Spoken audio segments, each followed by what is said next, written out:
Welcome back to Just Scrap Radio on BJPenn.com. I'm your host, Cole Shot. Episode 75. We got a really good lineup ahead of UFC Vegas 52 and both the Bellator Hawaii cards this weekend. First up, we're going to be joined by both Maycee Barber and Montana De La Rosa to preview their fight this weekend. Really good chats with both of them. They were supposed to fight back in December. That fight got called off. Barber pulled out, De La Rosa pulled out, and then Barber pulled out. So now they just get rebooked against one another. So really good chats both of them in a pretty big fight, both their careers, both still young, both trying to really break into that top 10 at flyweight. We're then going to be joined by Yancy Medeiros to preview his Bellator 279 fight against Emmanuel Sanchez. Sanchez moving up to 155. Medeiros gets that Bellator fight he wants at home in Hawaii. After he got released from the UFC, he was asking for this one to fight back at home. It's a one-off deal though, so Yancy knows the pressure's on him. He's got a one-fight deal to prove to Bellator he's worth keeping around, and knows it's going to be really a big fight for him fighting back home in Hawaii because it's been years since he did that. We're then going to be joined by Mike Jackson to preview his return against Dean Barry. Obviously, Mike Jackson had that UFC fight against Mickey Gall, lost in 45 seconds. That had the CM Punk fight that's actually been overturned to a no contest. So he's 0-1 as a pro right now in MMA. He's done kickboxing, boxing. He's done a whole lot of stuff, but he's back. Really intriguing chat with Mike. So obviously, after the CM Punk fight in 2018, Dana White said that was it. And then he was booked against Dean Barry in 2021. Those bouts never came to fruition. And now here they are in April fighting Dean Barry, who's actually featherweight. He's going to be moving up to 170 for this one. So really good chat with Mike about kind of how this one came together. We're then going to be joined by Claudio Puelas, who's in the co-main event of the UFC Fight Night card as he takes on the legend Clay Guida. Really intriguing matchup here. Both very high-level grapplers. Puelles thinks his striking doesn't get enough respect, so he's really hoping to prove that here. And he knows if he goes out there and beats Clay Guida, a top 15 guy would be next for him. We're then going to be joined by Ike Villanueva to preview his fight against the returning Tyson Pedro. This fight should be really entertaining for as long as it lasts. Villanueva knows this is do or die for his UFC career. He's 1-4 in the UFC. He's getting one more against Pedro, who's returning for the first time since 2018. He's won 3 in his last 4. Back-to-back stoppage losses to St. Preux and Shogun, which was in December 2018. And since then, he's been dealing with a plethora of injuries, but he's finally back. And Ike knows that the ring rust's going to be there, so he plans to get right in his face and get that stoppage early in this one. And we close things out talking to Danny Sabatello to preview his Grand Prix fight against Jornal Lugo. This is a spot to get into the Grand Prix. Danny, very interesting guy to talk to. He doesn't think many guys in Bellator are that good. He doesn't think Lugo's very good. He thinks he's just going to run through him and basically run through that whole tournament. He expects to meet his teammate Koji Horiguchi in the finals, where he ultimately thinks he's going to win, but he's super confident. So really good chat with Danny.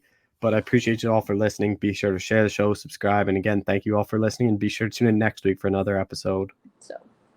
All right, we're joined by Maycee Barber, who's back in action. Macy, how's it going? I'm doing amazing. How are you? I'm doing well. Obviously, before you end your fight, obviously you're supposed to fight in December. It was supposed to be Montana. Then it goes to Aaron. Like, how disappointed were you that you had to pull out? Because I remember talking to you before the Grosso fight, and the whole plan was for last year's be as active as possible. And then another injury takes you out of another fight. Yeah, I mean, it was frustrating, but at the same time, like I just joined a whole new team right before I fought Miranda. And being out there, here at Team Alpha Male, I mean, even though I was being taken out from being able to fight, I mean, I was still able to train, and there's other things to work on. Just getting acquainted with the team and like all of that. I mean, everything works for a reason. I've had a lot of big opportunities come up. And it wasn't like an injury where it put me out for, a year, and it wasn't an injury that I had to have surgery on. So there was still so much that I could improve on, and that's what I did, And I love the fight with Montana. So, I mean, it kind of worked out for the best, and we got rematched up together. So, I mean, I'm excited, and, I'm also 23. So it's like I'm not it's not like I'm, old in the sport. I'm super young, and I'm super hungry, and I'm really excited for it. Yeah, did you think the Montana fight was going to be rebooked? Because to me, I thought after both you guys had to pull out, like, even though you're matched up with Aaron, I thought the Montana fight made more sense. Yeah, I mean, I thought that they would. I thought it made sense, because they had already matched us up. It was a fight that I wanted, and knowing that I believe we had a fairly similar injury. So just knowing all of that, knowing my recovery time, knowing her assumed recovery time, like all of that, I just felt like if the UFC matched us up, there was a reason why they wanted us to fight, and so I felt like they were going to rematch us up, and that's what they did. They didn't even offer anybody else. The other opponents that they offered me in the middle, when Montana had to pull out, those were the fill-ins. Those were the options of replacements, and so that was not the initial matchup, and now we're rebooked. So I'm just really excited. For one, that she's back to being healthy, and for two, that I'm back to being healthy, so it's just really, I'm really happy about that. And I'm glad that she's healthy and I'm healthy and we're ready. I guess the only disappointing thing is you go from being on the pay-per-view to now just back at the Apex. Honestly, I don't mind, because my sister is actually, gonna have a baby like 2 days before. Oh. So to be fighting at the Apex, like in and out and flying back home and going to meet my first niece or nephew, I'm okay with that. I go out there, get a win, and be able to go celebrate with my family. So as much as I would love to fight in front of a crowd, I know there's tons of people that are going to be watching on the TV, and someday when things are back to normal, I'll be on another pay-per-view and we'll be back in an arena. So With this training camp, like you already had a couple weeks before your injury to prepare for. So like, is it just building off of what you did then, or have you already started like looking at different stuff then?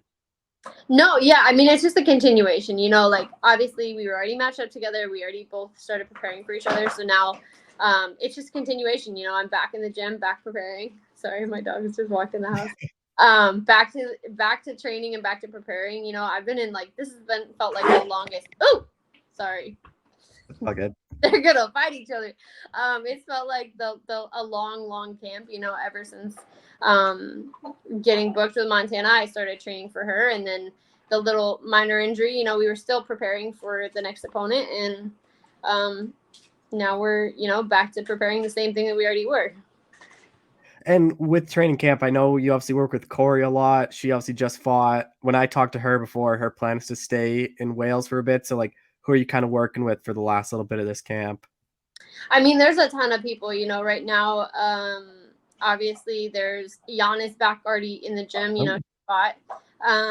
Jan's back in the gym. There's a girl, Maritza, she's fighting. She's in combates. Jessie is out here.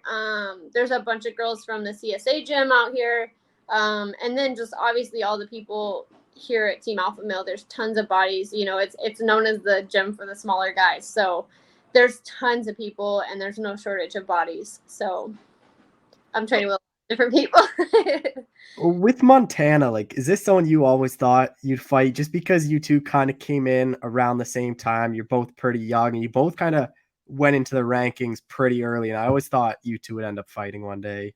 Yeah, I mean, I kind of assume, if you're in the A division, flyweight, strawweight, especially as a woman, you're probably gonna fight almost everybody in that division, just because we're not as huge of divisions as some of the men's divisions. So as soon as you're ranked, you're probably gonna fight all the other people that are ranked, and if you're not quite ranked yet, but you're an up and comer and you're one of the ones that they're trying to build, of course you're gonna fight.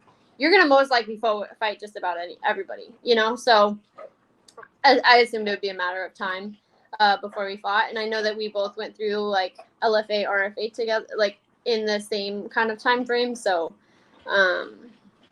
again, it's just kind of a matter of time. What have you made of her run in the UFC? Because she started out really good. It was like 3 or 4-0. She had that middle part where she struggled a bit, and then her last fight, like she really had a really good performance against Lipsky. Yeah, I mean, obviously every girl that's in the UFC, I kind of, you got to give them respect. They're in the UFC for a reason.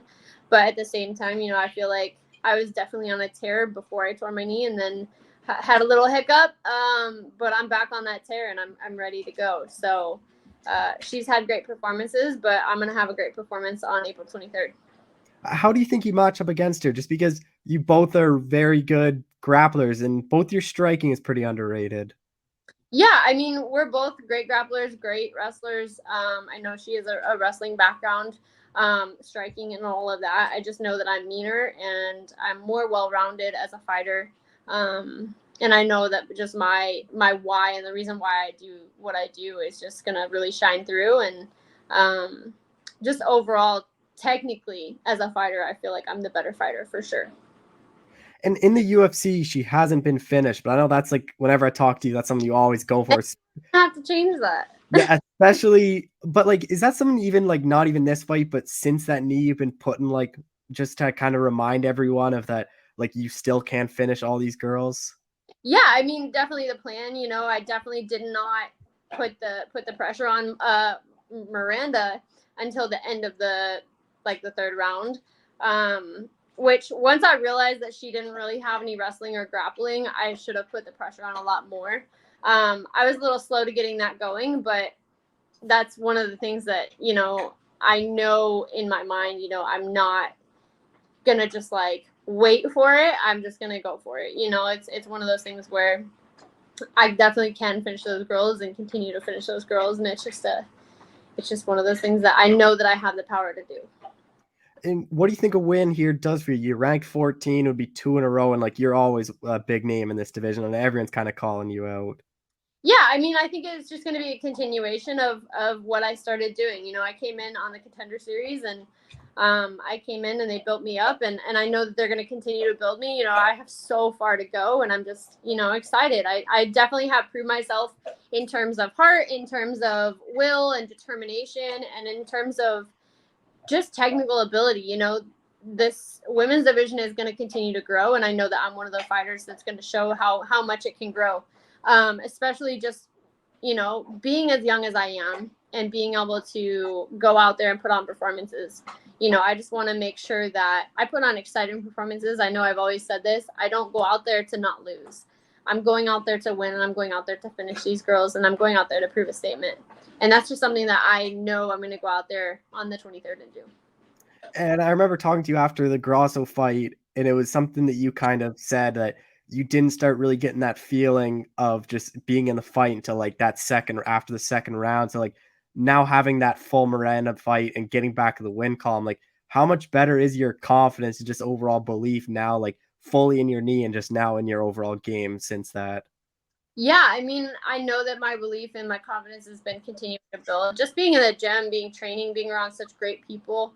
And then also just dealing with the stuff that I needed to on the inside, my inner peace and my just my ability to really focus on what I needed to focus on. I've always been like a very focused person, but there's a difference between being a focused person and then like not trying to do too much. Like I felt like I kind of was like so focused. I was like, I gotta do this, I gotta do this, I gotta do this, and like I was a very big perfectionist. And so, if I didn't have a perfect round in the gym, I was definitely like, hard on myself. And it's good to have those great rounds in the gym, but at the same time, I wanted to be able to learn from the rounds that I didn't win. And I feel like that's something that I definitely improved on. And being able to carry that over into the Marin Maverick fight, and then now being able to carry it over into this fight, it's just going to be a continuation of like just a stronger and better fighter. So I'm really excited to showcase that. We've talked a bit too, and like even through the gym changes, but ever since like you've been at Team Alpha Male, whenever I talk to you, it seems like this is kind of the right spot. Like it seems like everything's good for you. So like, how much better do you think you are now, especially now? What is this second full camp at Team Alpha Male? Yeah, the second full camp at Team Alpha Male, I feel amazing. There's so many great people. Obviously, there's Danny Castillo, Uriah, Joey. There's a coach Garame out here. There's so many coaches and so many people. Ryan Loader's running wrestling. There's so much of like high level people running the practices that it's like everybody comes together and everybody builds each other up. And it's a very mentally strong camp. It's a very mentally positive camp. The energy is high, the work ethic is high. Like it's just a really positive environment, and I love that. And then for me, I also do work on the outside with Eric Thomas, Sherry Riley, just doing like mental training, on a constant everyday basis of like not because I'm not mentally strong, but because I'm mentally strong and I want to keep that edge, And that's something that I've been really focusing on. And so just the combination of both of those things, I know I'm going to be unstoppable. And it's just like, it's just a very exciting feeling, you know? Though, and so it's just like, it's just really exciting. What's kind of the goal for you this year? Like, especially if you go out there and finish Montana, I wouldn't be surprised if it's a top 10 person next. That kind of sets you up to have a pretty big year. Yeah, I mean the goal and the plan is to get a finish, get a win, and continue on. You know, it's to see who the UFC. I've never turned a fight down until my injury. I had never pulled out of a fight, and I just want to continue that. You know, I mean the UFC has treated me so well, and Dana and Hunter and all of those guys. You know, they've always taken such great care of me, and they've always had such an amazing plan. You know, Mick as well. And I know that they have a plan for a reason, and I try to go with that, you know, and I really try to do and take the fights that they offer because I know that they have a great plan. Do you think it's more likely you submit her or knock her out? Because it's hard. Like she's been submitted before, she's been knocked out. Working on, but I definitely plan on dominating this fight and getting a finish. But again, she's a tough girl, you know, so who knows? Maybe she'll stick it out and she'll be really bloody at the end. Just a few more things. The flyweight division, like it's finally starting to get a lot new talent. Like, what do you kind of make of it? Like, there's a lot of young talent. Like, it's like you, Aaron, like Casey O'Neill, Fiore's there. Like, what do you kind of make of like all you guys kind of getting there now? Yeah, I mean, I think it's really great. You know, it's really cool to see other girls that are up and coming, you know, and coming in at such a young age, you know. And the one thing that I've learned is as young as we are and we have such big goals, I learned really fast not to set yourself too high and like and set an unattainable goal. And I thought I could achieve that goal, but at the same time, the one thing that I learned is when you get injured, it's like we are such young fighters that we have the ability to bounce back. So I love that we're all young and we're all hustling to the same, you know, to the same goal is to be a champion and to be successful in the UFC. And it's really cool, you know, whether I'm a competitor of theirs or not, you know, it is really awesome to see young women just chasing after their dreams. So I'm a fan of all of theirs, but at the same time, I'm also coming to take what they want, you know? So I have a love-hate relationship. Yeah. Do you really plan to call anyone out? Because for you, like in your position you are, from like me looking on the outside, it seems like more people want to fight you than you want to fight them just because you are that name still. And everyone seems to call you out more than you call anyone else out. You know, honestly, I feel like we'll probably take a look at the division and make a plan. You know, usually when I'm weight cutting is when I kind of make that kind of plan. I definitely have always called someone out. You know, obviously I called out Paige. Obviously I called out Jessica I. Some of those fights happened. Some of those didn't. So honestly, we'll see how it goes. But I mean, if I decide to call someone out, you'll definitely be hearing it. And it just kind of depends on, you know, I know again, the UFC, a lot of people are booked and a lot of people aren't booked. So it kind of is like, why would I call someone out that doesn't make any sense? You know, so we'll see. You know, maybe someone will rub me the wrong way and I'll be like, yo, I want to fight them. But we'll see. Just last thing, your boyfriend obviously got a big win in Cage Warriors. What's it like seeing him kind of start out his pro career out? Yeah, I mean, it's been amazing. Obviously, he fought for Cage Warriors. He's also already booked for Uriah has a promotion. He won Combat and Firepower. He's fighting again on UFC Fight Pass May 1st. So that's super exciting. You know, we've both been in camp together. And his goal is, you know, get all these wins and then hopefully get on the Contender Series by next year. So he's already put that plan into action and he's doing amazing. So yeah, I'm just really happy for him. It's really cool to have a best friend and a person that is in the industry with me. You know, I see so many times where there's a lot of the female fighters that I know, you know, they're in a relationship and they're like in a relationship with someone who isn't in the gym and who doesn't understand the life. And it's a really hard thing. So to be in a relationship with someone who is chasing after a dream similar to mine, it's really cool, you know, because we definitely balance each other out, but at the same time we don't know how to chill sometimes. You know, it's like that's the one thing. So but yeah, I'm super happy and proud of him. Oh, well, Macy, I appreciate the time as always. Thank you so much for doing this. So much. All right, we're joined by Montana De La Rosa, who's back in action. Montana, how's it going? Hi, going good. How are you? I'm doing well. Obviously, you're supposed to fight Macy Barber in December. Like, how glad are you that this fight is rebooked then?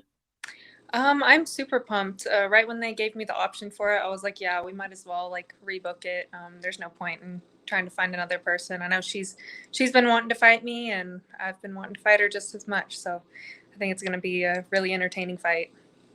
When you're supposed to fight in December, I know you had to pull out with an injury. Like, how serious was it? I tore a couple ligaments in my ankle, and they decided to do surgery on it just so it wouldn't like be a forever thing that just kept like re-rolling and re-injuring it. So got surgery on that. Was out for about 3 months. Um, then they offered me this fight kind of right when I started getting back into training, and I heard she also had like a similar injury, so it was kind of nice. We were both on the same kind of time scale, and I'm just glad we got to rebook it. And yeah. With this one too, like, how much were you already in training camp? Because I know you had to pull out, like, I was trying to remember, like a month, I think, before the fights. Like, how many weeks did you spend before the injury then training for her? Yeah, really only a couple weeks because they gave me a long camp. And I ended up hurting myself like in October, and the fight wasn't till December. And everyone was kind of, or the doctor was telling me that I was going to need surgery. And I was like, I just don't see the fight still happening, even though it was still like 8 weeks away. I still wasn't even training till the beginning of January. And then she pulls out. When she pulled out of that fight, like, did you imagine that it was going to get rebooked then, just because both you guys had to pull out with similar injuries? You never know with the UFC, but I was hoping that it would. What kind of excites you so much about this matchup then? I know she comes with a lot of aggression. She's I think she's just gonna come at me really hard, and I'm excited to showcase all of my skills and yeah, just put on an entertaining fight. Show my striking game, just show that I'm better everywhere. How do you think you kind of match up against Macy? Because the way I look at it, like, you guys are both very good on the ground. I think both you guys are your striking is underrated and doesn't get like enough respect. Yeah, I mean, I think I have the range on her. I'm the longer fighter. I think my wrestling is better. I mean, I'm gonna say I'm better everywhere. Yeah. Yeah. Yeah. With the surgery too on the ankle, like, is that now no longer a worry? Like, that should be good forever then? Yeah, mine it's super solid. I'm happy I got it taken care of. So yeah, it wouldn't be bothering me anymore. I guess the one disappointing thing about it though is you're supposed to be on the pay-per-view card and now you're just back at the Apex. Like, is that a big disappointment? Are you supposed to go in front of fans and now it's just back at the Apex? Man, I don't really think about that too much. I just go in there and paycheck's the same either way. So plus I get to climb the rankings either way. So I'm good with either one. With Macy, like, what have you made of her run in the UFC? Because she's obviously started out really good. She had that Roxanne fight where she tore a knee, and then she lost to Grasso, and her last fight was really close as well against Miranda. Yeah, I mean, I think at first she was just kind of like sort of young and reckless, and I think that really helped her for a while. Just going in there with so much confidence. I think those couple losses, her confidence kind of fell off a little bit, and I think I'm going to take advantage of that in that way. You're striking, like we talked about, like, you do have the reach here. Like, it's pretty sizable. I think it's like 3 or 4 inches. So, like, how important do you think that's going to be in this fight where you can just keep her at range? So important. I think she will be coming forward a lot too, so kind of got to watch out for that. But yeah, I think it's really important to keep her away from me. You have a very good ground game, but do you think Macy's going to try to shoot on you just because she kind of likes getting fights to like the clinch or to the ground as well? I'm really not sure. I think she might. I mean, I've been training for whatever. You never know what kind of fighter she's going to be, especially with her going to different camps. I'm sure she's been working hard on her wrestling at Team Alpha Male, so I can definitely expect that. But I'm ready wherever she wants to try and take it. How do you kind of see it playing out? Just because Macy is very durable, like she's never been finished, but then on the flip side, like basically all your wins in the UFC have come by stoppage. Yeah, Yeah, I mean, you never know what to expect with this fight. Like it could be a finish, could be a long 3 rounds. We're both durable. We both haven't been finished really too much. I think it's going to be exciting. Oh, where do you think a win over Macy puts you? Like, I know she's only ranked 14, but she comes with a lot of hype. Like, a lot of it was from her kind of talking before she got to the UFC, and like beating her, especially if you can finish her, probably does a lot for you.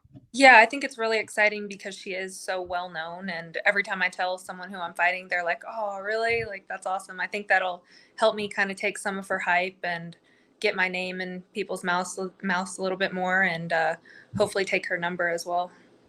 A smaller octagon at the Apex, you think that plays a role in the fight at all? Yeah, I think it always does a little bit. Maybe there will be a lot more grappling. You never know. You're not one to really call people out, but like a win over Macy kind of sets you up to get someone big. Like, is that something that you're looking at or maybe thinking about calling someone out with a win? Yeah, I've kind of been thinking about it. Usually I'm just like, whoever they give me, but I think it's exciting for Dana and the matchmakers when you kind of call your own next fight. And usually you end up getting it when you call it out. So I think I will start kind of figuring out who I want to call out next. I know you two are both pretty young, but like, are you still kind of surprised they made this fight still just because you two are young and like I thought they'd try to keep like you, like Aaron Macy and like Casey O'Neill kind of away from each other for a bit and just kind of build you guys up separately, just especially with the flyweight division needing like all new contenders. You never know what the UFC is thinking. I don't, I think they just, there's only, there's really not like 50 girls in the division. So they kind of have to just like have us fight each other. And with the flyweight division, like, what do you make of it right now? Because it's to me, like, it seems like it's better than it's ever been, and like, there's a lot more challengers now. Oh, it's so exciting. Like people that we didn't know about a year ago were already like being ranked in the top 10, like Talia Santos and like Aaron Blanchfield and them. Like there's a whole bunch of new like rising contenders and it makes it really exciting. Just a few more things. Like, what is kind of the goal for you this year? Because, like we talked about, like beating Macy and all the hype, like it sets you up to have a pretty big year. Yeah, obviously just getting that win is my first priority and then getting one more by the end of the year. And that puts me in a really good position. Are you hoping your next fight on a pay-per-view in front of fans? Yeah, I think that would be really cool. The only pay-per-view I fought on was like in Australia and it was different. It was a different energy and I really enjoyed it. And Mark, is he gonna fight anytime soon again? He's really focusing on like coaching right now, but possibly if he gets, yeah. What's that like been for him to kind of switch over to just focusing on coaching? Because I know he used to always coach even before he was kind of fighting. He's helping everyone out. Yeah, he was. It's nice for him to kind of put all of his effort into that for a while, just building up the gym and getting a lot of new guys and getting them fights. So he's been enjoying it. Is that something you could see doing after his coaching, or do you kind of just leave that to Mark and probably be away from the sport? Yeah, he's pretty good at it. I don't know if that's what I want to do yet. Well, Montana, I appreciate the time as always. Thank you so much for doing this. All right, thank you. Yeah. All right, we're joined by now Bellator lightweight Yancy Medeiros. Yancy, how's it going, man? Good, bro. Can't complain. No room for complaints. Could be worse. How's that sound now? A Bellator fighter now. For the longest time, basically every kind of knew you as the UFC fighter. Now going to Bellator, fighting in Hawaii. Like, how exciting is that for you? I'm very excited to be fighting at home. So, thank you, Bellator, for picking this up and letting me fight. Ever since I started fighting outside Hawaii, I always wanted to come back and fight in Hawaii and just give back to the fans and family. They always fly out and, watch and support me. So I'm glad I can try and give back and do it at home. And I never fought in the so it's gonna be good. It's still gonna be like at home experience, but it's still a new one too. Yeah, I was looking. Your 7th pro fight in 2009 was the last time you fought in Hawaii. So, like, what do you think that walkout's gonna be like for you? I think like I can relate because I've been to like Brazil. I've always fight in enemy territory, and I'm always the opposite end. So like I if you're not ready to embrace the glory in the hate of the game, then you're not going to understand the glory of it. So like when I was in Brazil, I expected that. You know what I mean? And I was like, oh, but like that's what I would feel if I was home on the other end. So that was definitely something like I knew like Hawaii. I was waiting back for to get Hawaii because I felt that on the other end. I was an enemy on on the other side, and I'm like, oh, bro, I cannot wait. Like it only enticed me more to want to fight at home.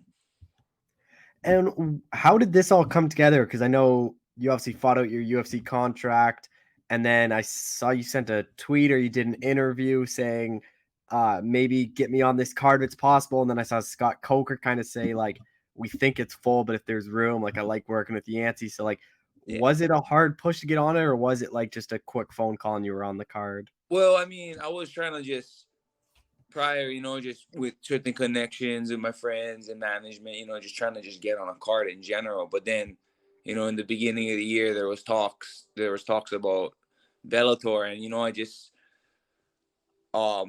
I randomly tweeted it out because Bellator was coming, and I was like, brah, I never fought in Hawaii for over a decade, and I would love to fight at the Blazer because I never did that either, and I that caught some people's attention, and I'm glad, like, a part of it was my management also, Iridium and Jason House guys, but like I think all of that and just kind of solidified everything. Like he was trying, and then everything just kind of worked together. Like, Brad, Hawaii is part of my brand, having that aloha spirit and that Hawaiian culture is something I carry heavy with me, and I always try and perpetuate that everywhere I go. So yeah, like, I feel like this organically happened and like it was supposed to. And sharing the card with a bunch of Hawaiians too, like, what's that gonna be like? Like, there's a Lima Lay. I mean, like, same shit, different toilet. I just got a yeah. lot of my brothers with me now, and like for me, like I train all over. I try and get the best of Hawaii. There's a few gyms that I keep it that's home base for me, but other than that, like, cross training, I try and train with as much as guys as I can, just to because other just to get different looks and get the best of for myself. And it's kind of more like a brotherhood now. Before it was territorial, the gyms, and now like we can go to gyms, and it's kind of like me and Max. We kind of get it when we're working with each other. We're done with fighting hard and sparring hard with each other. Like we get it with each other. We know how to play. We know how to play chess. And I think that's the beautiful part about being in Hawaii. And then we get people that just realize that we all just want to be one and perpetuate and get out and represent. Even if we gotta fight our own guys now, but it's all about to represent, right, and get out, and we gotta keep the lights on, put food on the table. So it's gonna be a great event. Like a lot of Hawaiian pride, a lot of aloha in many different ways. Is there like a big motivation now too? Like obviously you're on the losing streak. Like the last couple fights, like it weren't really many big names for you, and now you get Bellator debut back in Hawaii. Like to me on the outside looking in, like it seems like that's obviously a big motivation factor and something that would kind of get you like fired up to fight again. Oh, always. I mean, if I wasn't fired up to train and fight and want to be better, I would have stopped fighting from my last year, and stopped training. But it's I hate losing more than I like winning, and to have all these decisions and have all these upsets and things that didn't go my way, like it just kind of made me just understand, like, if I really wanted, and like I still stayed in the gym. I still wanted to get better. I still addressed everything I needed to address, and like I just keep slowly getting better and better and better, and trying to correct the mistakes that I keep making in my next fight. I mean, what else is there to do if you're being a fighter and not trying to get better? Stop and do something else, and I feel like I still getting better, but I might be 34, but I know I beat my 24-year-old ass, and these are the things that everyone sees it at home in the gym. I just gotta show that under the lights. And now being at home, I think it's gonna be an easy transition because it's just no traveling. Everything's just here. Everything comes to me, and I can just be at home, bro. I'm always homely everywhere I go, but like now it's just at home, and like I can everything I've did for the last 7-8 years outside of the mainland, I can do at home in my own convenience, in my own zone, and with everyone I love without even leaving. So I got the best opportunity to show the best me. What do you take away from your last couple fights that obviously didn't go your way? I just didn't fight my fight in the times I needed to fight it, bro. You know, like I definitely think a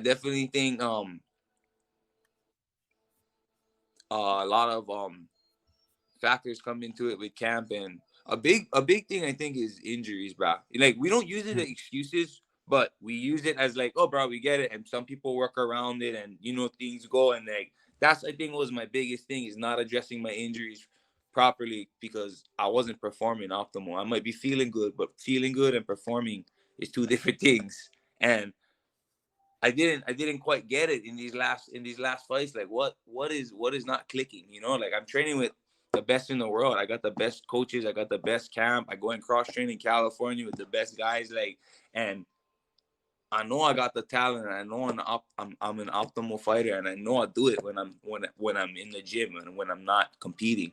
It's just not clicking when I'm going there. And I think a lot of it I needed to address and just get back and focus on everyone's always focusing on me, but I really have to isolate myself and get down to being more uncomfortable, because there's a lot of things where you're doing this so long you get content with a pattern and you just keep going, and then it's like you feel like you're getting better but you're not. So a lot of this camp I just went back to being uncomfortable, bro, like how I was when I was trying to get out and represent Hawaii.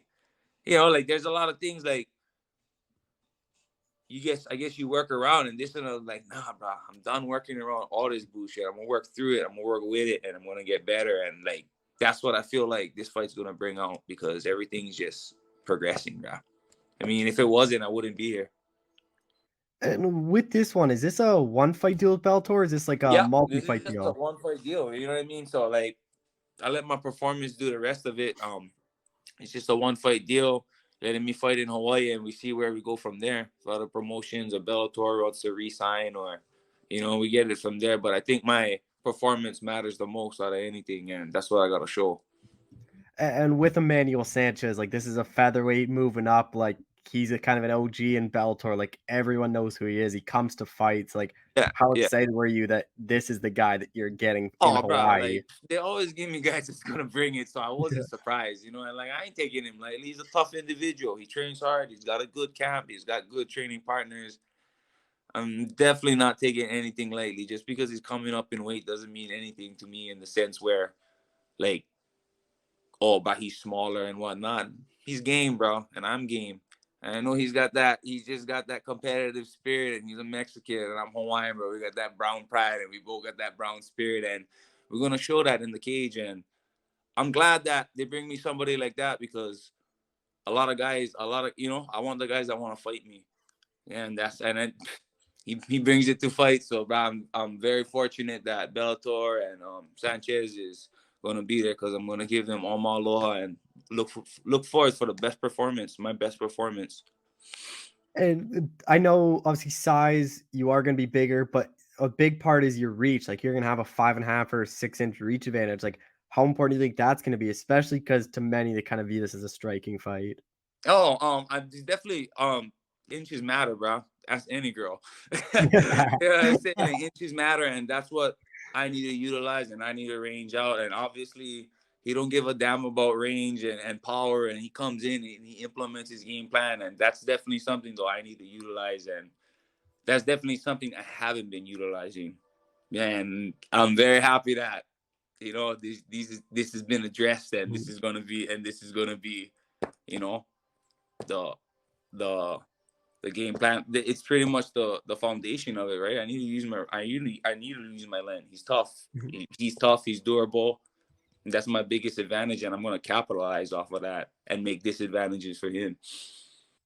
How do you kind of see it playing out? Just because Emmanuel, very durable guy, like only ever been finished once, and it was a submission like in the first round by Pitbull, and like Pitbull before that couldn't put him out of there. Like he's fought all tough guys, and he's been able to go the distance with them. Yeah. Can you say the question again, though? Like, how do you see yourself winning? Just because he is such a durable guy. I mean, I expect him to be going like that for 15 to 25 minutes. You know, he's very durable, and I'm very durable also, bro. And it's just like there's no expectations, bro. There's only intent. My intent is to go out there and finish him, just like he's going to do the same thing to me, bro. It's like I said, I don't expect anything, but I intend to look for a finish. If I ain't trying to punch your head off, I'm trying to rip it off, bro. Like, you know, and I know he's coming. He ain't dumb. He knows what's up. He's a veteran, so it's gonna be a great fight, man. And I'm very, very excited to be fighting back at home. Is there any pressure on you just fighting back in Hawaii and like trying to get a big stoppage or a big win in front of the home crowd? No, bro. There's no pressure in just being me. I'm over here. I'm meant to entertain and represent, bro. Always part of me. It's not the pressure. The pressure is me having my sense of failure. That's where my pressure is. Everything outside it only enhances me. You know, and like I do that even when I'm outside of Hawaii. You have to. I use it also. Me being at home like is less pressure on me for worries, you know, because I've always just I always show up, and now I can just show up at home. Like there's no pressure at that. Like you give your all, bro, and you do your best, like, and you know that's your best, bro. Like that's all it is, and people gonna appreciate that, win or lose, right? And I'm always gonna go out there to win. I'm always going out there to finish and entertain everyone, but I'm always gonna try and give my best. And I feel like I haven't been doing that, and I keep striving to do that. Keep doing my best. Keep trying, bro. I'm gonna fucking do it April 23rd. And you get your hand raised. Like, what do you think that does for you? Just because we talked about one fight deal, like if you beat a guy like an Emmanuel Sanchez, who's a multiple time title challenger, like I would be shocked if Bellator doesn't try to bring you back. But then at the same time, like a big win here probably opens up the door for different promotions to reach out. Yeah, man. I just wanna make the most of the opportunity that I have right now. You know, I'm gonna put all my energy and attention on being the best me April 23rd. Whatever comes after that is gonna come, and I'm gonna take it whole. I'm gonna take it however it take it, bro. I'm gonna ride that wave, and I'm gonna ride it however it takes me. Get off of that one, jump on the next one, wait for the next swell, bro. Like it's gonna come, man, and just live organically and be positive, bro, and it'll come. That's what happened with me in the summer, and I got let go. I just stayed positive and productive, and things come, man. Things come to you, and you just take advantage of the opportunities, and you know, have good intent. You can don't expect anything. Have some goals, have great intentions, bro. But in the end, you know, just live as positive and productive as you can, and your truth will pave out for you. And I feel like mine's is, and you know, April 23rd, I'm gonna win that fight, and we're gonna go on from there, bro. The wave continues. Are you doing this entire camp in Hawaii, or are you gonna head out to Stockton with the Diaz brothers at some point? No, I'm gonna do it all at home. But I'm expecting Nate to be coming out in the next week or so. He said he's gonna be coming out, so we see. You know, I would like my Cali Ohana to come through and you know just come even support. That'd be dope. What you make of Nate's tweet? Because when you got booked, he replied to it and said, "Let me get on this card with my bro." Like, and Yeah, then he's bro, that's tweeting just that homie. Dana to release him. That's just the homie being a gangster and giving me clout at the same time, bro. You know, he's the man, bro. That's my palala for sure, bro. That's my brother, like 100, man. And yeah, he's just doing his thing at the same time. Like he feels, you know, we know he deserves to do what he deserves to get the fights he wants to also, right? So like I think that's where the pave out is, and he knows his worth. So he's just making his ruckus, doing what he is, and he giving me clout too, bro. That's my brother. And then he tweets out that he wants to get his release. Like, I don't think the UFC would ever give it to him just because he's such a big star. But like, what do you think is kind of next for him? Because he has that one fight left on his deal. Like, and if he becomes a free agent, like he's probably the biggest free agent the sport's ever seen. That's where it's not like what I think is next. It's what is not next for him. You know, like there's so much things that his brand can go into, and it doesn't even need to be fighting. He's so brandable, and it's just like for me when it comes to Nate and those things, like I don't even I keep that separate from him, until he's ready to talk about it. But like, I try and be as brotherly as I can because we got so much guys, so much people always asking him these questions, and I don't ever get into those personal questions with him. And if we do, that's between him and I. Mhm. You know what I mean? But in a sense, is he's just brandable, bro. And when his contract is up, he's gonna pop off even more. I feel like everyone knows that, unless UFC gives him a deal he can't refuse, which is not happening because why he tweeting what he tweeting. Mhm. So yeah. And it just makes no sense that they're not making the Poirier fight. Like, that's a massive fight that could headline a pay-per-view between two big stars that are like, it makes all, and they both want it, and it makes the most sense. And I don't know why they're not It doing does, but that's his last fight. Yeah. And they You probably know what want I mean, Connor for right? the last So fight. those are the things, like, I guess renegotiations. There's all these things that come up, right? When they let me fight on my last fight. You know what Mhm. I mean? So you connect the dots, bro, cross the T's, dot the I's. Well, the biggest rumor out there is everyone thinks that he's gonna box Jake Paul once he's done. Like, could you ever see that happening? I don't know, man. You know, like, Nate will do what he feels is right at his time. You know, definitely people telling Nate what he should do isn't something he's gonna do. He's never been that type of guy. He's always lived organically, and whatever paved out his way, like, he took it in full stride. And I think that's why he's so brandable, and that's why he is the way, because he just represents being a real individual. Even though he's a fighter, he's real, and that's why I'm so connected and I bond with that guy, because he showed me that, bro. Just be real. And all this. He take me to all these UFC fights before I was even fighting for in UFC, and he's like, bro, this is this. Understand that. You know what I mean? And he's not saying be him, but he's just showing me this is the game, bro. You know, and like, those are the things I really appreciated. And I'm still me, bro. You know, without like totally different personalities, but we share the same characteristics, and I'm behind that guy all the way, bro. That's my boy. And hey, you end up fighting Jake Paul, I'm there too. Whatever it is, what it is, man. And I know he's worth he's worth a lot, bro. Not just with finances, but just in everything else. And he takes care of a lot of people, and he definitely deserves the clout he needs. He has. And we haven't talked since. So I just want to get your thoughts. Like, what did you make of Nick Diaz coming back? Because like, that's a guy that you've trained with for years, and to like finally see him back in there was something special.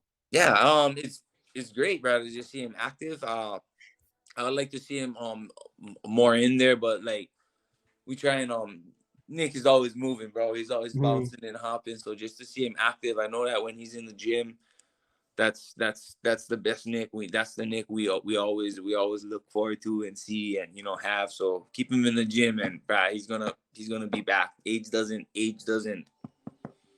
break Nick Nick or Nate.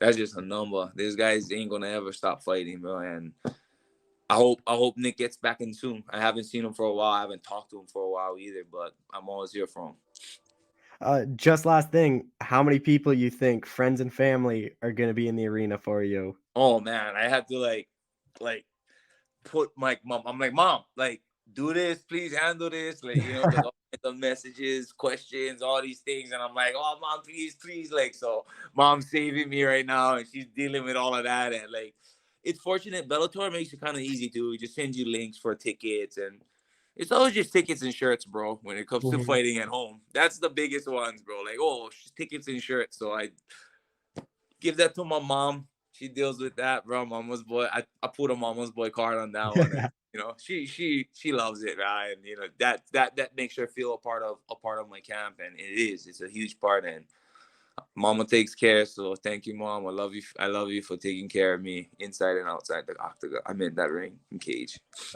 Well, Yancy, I appreciate the time as always. Thank you so much for doing this again. All right, cool.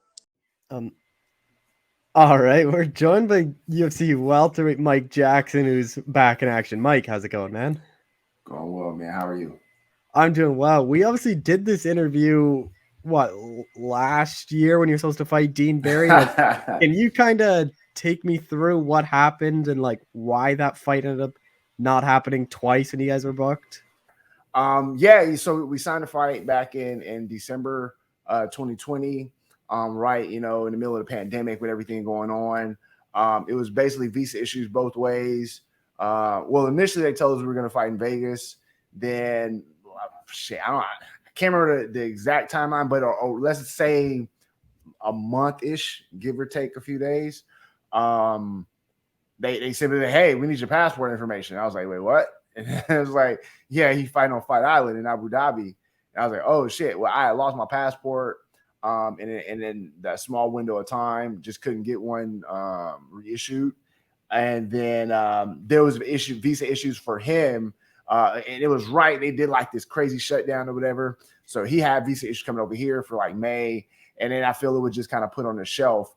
But then, I know my guy, he's really like trying to fight. Like he needs money. He's kind of broke right now. You know what I'm saying? So I'm assuming they kind of released him as like, hey, you can go fight for Titan. To my understanding, he was supposed to fight some dude who was like a killer. And then they gave him a dude who wasn't a killer. And then that was like, it was just too easy for him, right? So he goes out there, gets this crazy win. And then in that time, I think maybe I tweeted Sean Shelby. It was like, yo, like, I'm ready to boogie. I saw what he was doing. I was like, what are we doing here? And I think less than a week later, Sean hit me up. He was like, hey, you ready? And I was like, let's boogie. And that's really how the fight came back about. I don't know what the inner work, like initially, Dean and I had kind of set the fight up initially back in like around September, October of 2020. And then when the whole visa issues kind of came, I really had no idea what was happening. But then, like I said, Sean hit me up and was like, yo, let's do it. And shit, we here. We're getting it back popping. And now it feels like the fight, since we have Vegas on the books, it feels like it just makes sense. And we're ready to go. Yeah, he was supposed to fight a guy, I think that was like 9-2 or something, and then the guy got hurt. And then he fought a guy that was like 6-30 that he knocked out in 20 seconds. Like, what do you even like? Do you even look at that fight, or do you even like when you're watching him, or do you just totally throw that one away? Well, no, you have to see, man, and it's crazy because of the way I look at fighting. I analyze a lot of different things, and it was important for me to watch that just to see how he took that fight, how he interacted in that fight. So I feel it was very important. I feel obviously the level of competition. He could have done a lot more, man. And I think whether it's my experience, whether it's my maturity as a fighter, I just look at fighting differently than a lot of these other guys do. And if that were me in that moment, I definitely would have played my hand a little differently. Just given the level of competition, like this guy, like you're supposed to be this Irish kickboxing world champion. You get this dude who's, way upside down. You take that moment to work on some skills, and he didn't do that. And even what he did, like he didn't show nothing that really concerns me at all. So I mean, it was cool to watch. But then it was cool to also talk shit about him. It was like, bro, like, I get it. Like, that wasn't your initial opponent, but like, come on, like, this is what you're doing out here, and you think you gonna be able to do that to me? I don't think so. And his 4 wins all in the first round. His 1 loss is when he got out of the first round. He got submitted by Anthony Taylor. Like, is that something you even noticed too? Is like, if I get this into that second round, like he can't really go because he slowed down a ton in that fight. Well, if I'm being honest with you, if you look at my combat sports record, and I know people, you suck, you're 0-1 in MMA, but I look, I'm doing all of this for the shits and giggles, right? I'm doing it just for fun. For me, I just enjoy fighting. So, I do boxing, kickboxing, Muay Thai, all these things, right? If you look at my combat sports record, boxing, kickboxing, undefeated, all knockouts. And for me, just my style of fight, I have my own unique style of fighting. I particularly enjoy calling my second round knockouts. I'm 100% on my second round knockout calls. And if that's his style, that's his style. But I see a second round checkmate in this one, and it's gonna play into both our hands. It's gonna play into my hand that I enjoy second round knockouts, and it's gonna play into his hand that you take him into deep waters, he's gonna drown. You obviously haven't fought in MMA since 2018, so like, how much different? Like, I feel like for Dean, you're a hard guy to prepare for, just because we haven't seen you in MMA in so long, and like that's a long time to change your style and add new stuff to your game. And here's the crazy thing about it: my style hasn't changed that much. If I'm being completely honest with you, I have gotten crazy. Like the tools that I have added to the toolbox, man. Like here's the thing: I don't even consider myself a fighter. If we're talking about it, I consider myself an artist. And what I'm looking to do is just display my art to the world. The octagon, the UFC cage, and that everything inside of the cage in that moment is my canvas, and it's up to me to make the art that I want to show the world. And I'm just really looking forward to it because again, over this time, even the fight, the Punk fight, right? Like that wasn't even really like there's modes to fight. If fighting, like there's different exchanges. Like you're gonna have sparring mode, you got fight mode, right? And in that fight, I was in sparring mode given the level of my competition. Against Dean Barry, I'm coming in there in fight mode. And those are two different types of guys. So he hasn't even seen fight mode, truth. You know what I'm saying? He's only seen sparring mode. And for him, look, it's going to be really difficult for him to bring in, like he would have to bring in, if I'm being honest, he would have to bring in like high level boxers and to really prepare for the arsenal that I'm about to throw at this guy. And I don't, even with that, it's high level boxing, but it's a different style of boxing, right? For me, being that I'm invested in combat sports and all these different styles. Actually, I was telling this young kid about this the other day because they asked me, it's like, yo, you do all these things, like how do you do it? And I've been in combat sports almost 15 years and shifting between MMA and boxing and kickboxing. And I did a little bare knuckle back in the day, shifting between these styles or between these arts. I wanted to develop a unique style that worked for me, that was applicable for me and my natural abilities and gifts.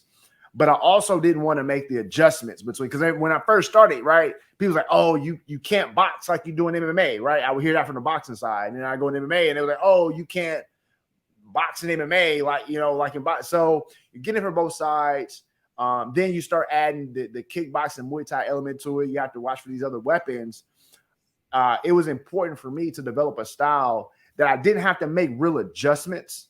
Like for me, when I go from, I can in a setting on sparring, I can literally go from boxing to kickboxing and on a round, right? One round boxing, next round kickboxing, and I don't really have to adjust much in my style. Now, do I have to worry about different attacks? Of course, but the style that I've developed for me, that works for me, it gives me the ability to not have to really worry so much about what I'm doing, as opposed to go worry about what the other dude's doing and work with that. Oh, with Dean, like how excited you are for this matchup where it should just be a striking fight and it's not like that Mickey Gall one where he's just trying to take you down the entire time. I am so excited, and it's again going back to me being an artist. I'm really excited to display my art to the world. Like it's cool when I'm in the gym and I'm on there on sparring days and people kind of like they're guys that are everybody's in the gym. Sometimes you get some spectators, but one of my favorite things is when all of a sudden, like the people who are kind of done sparring for whatever reason, tired, done for whatever, they all start looking at me. And then you get this little crowd of people coming around and they're looking at the cool shit that I'm doing in the ring. You know what I'm saying? So that's really what's important for me. And stylistically, the fight makes so much sense. You know what I'm saying? So I'm excited. I don't think I've been this. I'm more excited for this fight than I am for the Punk fight. I feel it's going to be an easier fight. I think there's more dangers in this fight. He's going to be a higher level fighter, but as far as skill sets and preparations and what this guy brings to the table, man, I think this will be one of the easiest fights for me. I'm going to be excited for this fight, and I really I'm excited about showing my art to the world. And he's a hyped up guy. Like, he works with McGregor's striking coach a lot. Just like, he's been hyped up by the Irish a lot. So like, a win here, like, you've kind of called a second round knockout. How do you kind of see it playing out then? Like, you obviously said the second round. None of that shit's matter. Look, my striking coach is Derek Lewis's striking coach. Yeah. I'm going out there to do some Derek Lewis shit. You know, I don't know what I'm saying. and that's cool. But here's the thing. Going back to what I was telling the young man a couple of days ago, is that everybody has like these different skill sets, abilities that they naturally have. Mm-hmm. Right. What I had, like, if I'm trying to show somebody some shit, they may not be able to do that because of what I can do in that moment, and vice versa. They can probably do some shit that I can't, that I'm not really meant to do. Right. And so he can have McGregor's striking coach and all that. Is he going to be doing what McGregor's doing? No. And then the guy, he's small, like he's like, I'm assuming he's a 45er coming up to my understanding. I'm not worried about that, man. Cool, bro. And I hope McGregor, because I was talking shit to McGregor back in the day. He's a bitch anyway. And Artem lowball, I called him. It was funny because I had a little thing that wanted to know how the memories come up on your social media. And I think it was back in like 2017, maybe 28. I don't remember what it was. But I called out Artem. I was like, and that was a legit call out. I know Artem had fought at 55. I had fought at 55 before, and I'm not I don't get to watch in depth to the roster and things like that. So I had no idea who was on the roster at the time. I just kind of went down and was looking. You know, my brother, he's the MMA nerd right now, so I need to start asking him who I should fight next. But back in the day, it was the fight that made sense. And I even said, you know, when a memory popped up, I was like, that'd be a cool fight one day to fight Artem Lobov. But if I have to take Dean Barry as a proxy, so be it. And I think this is a better fight. He don't hit as hard as Artem. He just gonna come with the kicks, his little karate kicks. I'm cool with that. You know, I don't have to worry about getting banged up in the face. That like I would Artem. And after your fight with Punk, like, Dana White kind of said you and Punk would never be in the UFC again. So like, how surprising is it for you that you're back in there? And again, like, if you win, do you think you get another fight, or do you think this is kind of a one-off? No, 100%, man. Here's the thing, man. I know people, they look at what I'm doing. Look, I've been in this sport a long time. Mm-hmm. And make no mistake about it, I can fight, man. And I can fight at the highest level. I feel now, am I trying to get in the top 10, top 20, all that? No. Again, I'm here for the shits and giggles. I just enjoy fighting. And I have a particular set of skills that is pleasing to the eye. If you're a fight fan, you're going to want to see me fight. If you're a boxing fan, if you're a fan of striking, you're going to want to see me fight. It doesn't matter if I have this crazy big name or if I'm ranked or anything. None of that matters if you're a fight fan. Because if you're a fight fan, you're just trying to see some fights, right? And that's something that I'm particularly good at that I don't have to do. Like, if you look at the people, I'll take Dean, right? Mm-hmm. Dean Barry right now has a new kid. He's a young man with a family, and he's broke. You know what I'm saying? And he's fighting to survive. Like, that was his big issue about getting this fight. Look, make no mistake about it. They signed Dean Barry for me. This kid has no idea what he's getting into. You know what I'm saying? But he has to take these chances if he wants to compete at the high. If his goal is to be in the UFC and to make all this money, which I think is I don't know I can't think of the word right now. It's not smart though. I personally don't think so. So for me, I have less pressure. I'm going out here doing something that I simply enjoy doing. It's like a hobby for me. You know, it's a hobby with crazy consequences. You know what I'm saying? But it's still a hobby that I really enjoy doing. And I'm really excited to knock this motherfucker out April 23rd. And with this one, like, were you ever released, or were you always on the UFC roster after your last fight? No, I was never I was always been around. And that's the thing. People just talk shit. People just talk shit about things that they don't know and have no concept of. When Dana went off on his little tirade, in the moment, because to be honest with you, I found out. So here's the thing: around fights and because again, I'm a photojournalist as well. Yep. And you do really good pictures.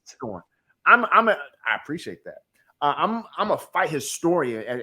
Look, I have a crazy archive of fights. You know, of fight photos that I kind of over the pandemic would start going back. I'm like, oh shit! Like I got some amazing content, things that hasn't been seen before. I plan on doing like some NFTs and all that shit with it as well. Shit, I kind of lost my train of thought. Oh, so he was talking about the shit, and in that moment, I do things based on food. Like it's one of the favorite passions is eating, and I do this thing called the Truth Food Tour. So being in Chicago, that was I want to say my first time in Chicago. I love pizza, so I had this. I was like, yo, after my fight, I'm about to go get the deep dish joint. You know what I'm saying? Mm-hmm. I go after the fight. Fight's kind of because you know I'm on the main card, so we get out kind of late. I find a spot, maybe a few blocks from the hotel we were staying at. I get there and it's like, yeah, it's gonna be like 45 minutes. I was like, oh my god, like I am hungry, right? For this pizza, dude tells me it'll be 45 minutes. So I'm like, all right. So I'm sitting at the table and I take out my phone. I was like, oh shit. I was like, oh shit, like buddy's going off.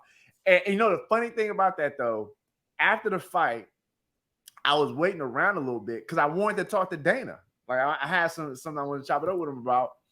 I didn't get to see him. They was like, oh, he's busy, blah, blah, blah. So I was like, all right, I'll just go. And then when I pull out my phone, he's talking mad shit, right?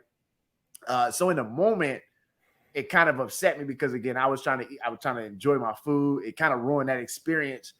But I'm the type of guy sometimes you sleep on it, you let things process. And after I was like, yo, none of that shit matters. None of what he said mattered. Because for me, I don't have to fight, right? So if this dude is like, oh, he'll never fight again, like, all right, I'm just gonna go back doing what the hell I'm doing, right? And still being great at that, right? But I knew that wasn't the case.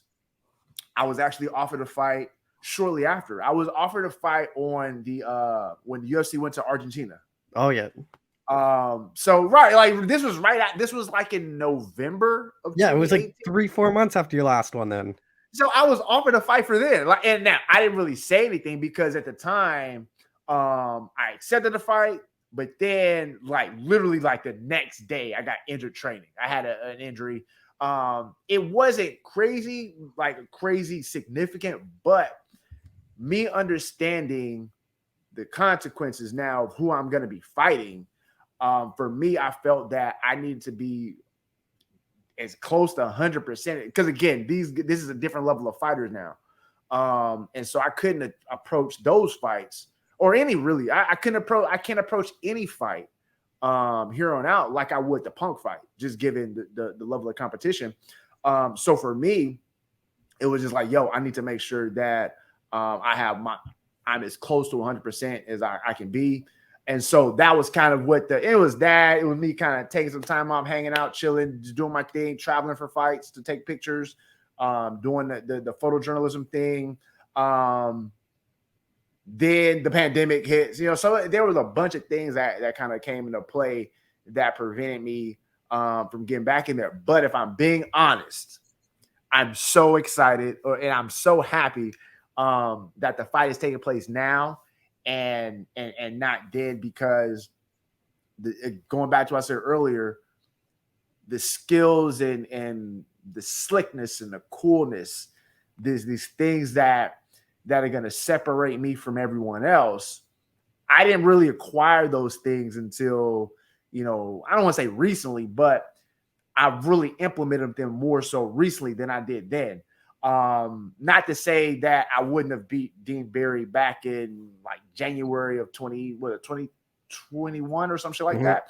Not to say that I wouldn't have won then, but now I'm in a different animal. I feel that I definitely watched the and it's so cliche, like, oh, I'm the best version of myself. I'm the best version of myself at this point. And it's come with the experience. It's come with the coaching. Look, when I travel, I get to go to all these different gyms. I was just in Dallas. One of my gyms out there is the Fortis. It's one top gyms. When I'm in Vegas, I go to Syndicate. When I'm in Denver, I'm at Elevation and at Factory X. When I'm in San Antonio, I'm at Ohana. I get to go to Pete Spratt Muay Thai. So, and then my home gym is Main Street, where I got Derek Lewis. I have Warren Murphy. We have other UFC guys who are cross trained with us. I get to go to the War Gym that has guys like Trevin Giles and all of these Charlie, all these guys, man. I get to go to these different gyms because of who I am, and I'm very appreciative of these gyms for opening up for me, and I get to gain this knowledge from all of these different coaches and top fighters, and I get to bring it back home. You know what I'm saying? And I get to internalize that, and that's what makes me the fighter I am. And again, April 23rd, I look forward to showing the world the art. Just two more things with this one. Like, you've kind of talked about how fighting, like, you don't need to do it. It's more just you like doing it. So, like, you get past Dean, like, what is kind of the goal for you? Is it to get another fight this year? Yes. Or is it like keep fighting? You're going to be selective of the fights you want, or is it just like whoever the UFC gives you? 100%. And that's the thing. What people don't look. One factor of fighting I don't think people understand is that it's fighting. There are dire consequences in the sport. Yes, I'm doing this for shits and giggles, right? There are people who skydive. There are people who do motocross. There are people who do like some crazy death-defying things for fun. They don't even get paid for it. They just do it because they enjoy doing it. It's the same sentiment. I understand the dangers that come with fight. Not only just fighting. Look, I'm fighting in the highest level, right? I understand the dangers that come with that. Make no mistake about it. But I mean, I don't enjoy it. I enjoy it very much. And again, going back to wanting to show the world my art. I'm now with First Round. I've been kind of through proxy with Derek and my coaches, Lauren as well, with First Round Management. End up signing with them. Shout out to my guy Lou.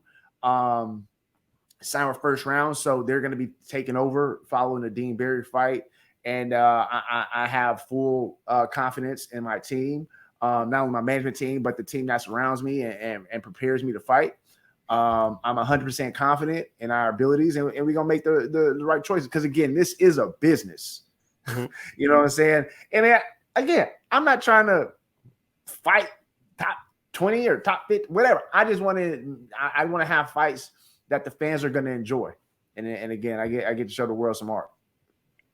Just last thing, like last year, the CM Punk fight got overturned like 3 years after the fact for marijuana. Like, what was your immediate reaction to that? And did you know it was a no contest that entire time? I knew the whole time. It was comical, if I'm gonna be honest with you. And not to shit, I have my little habit of shifting here, but systemic white fragility.